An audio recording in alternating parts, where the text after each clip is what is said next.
C'est bon, je t'ai aller là. J'invite à attends 2 minutes ou non faut passer attends et malade mais il y a des bois.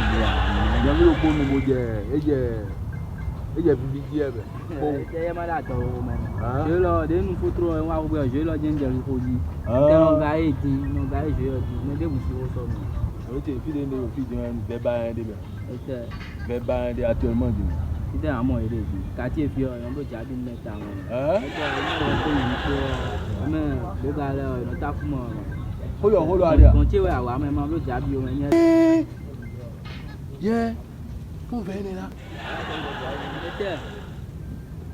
C'était un fois, mon papa m'a pas nous. Eh, mon gogo.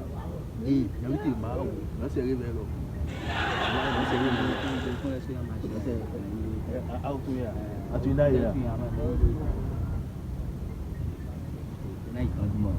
Il y a des coups de bois, là pour le cacao et chat.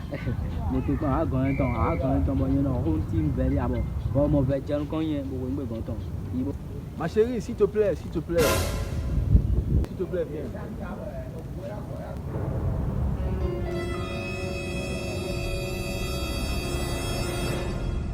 Wallahi, tu es jolie, hein? Merci.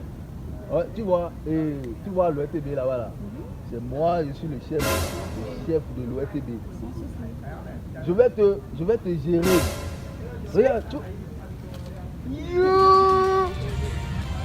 Si, bébé, s'il te plaît, je vais te marier.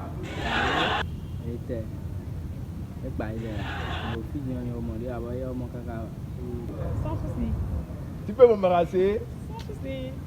Allons-y. Hey, hein?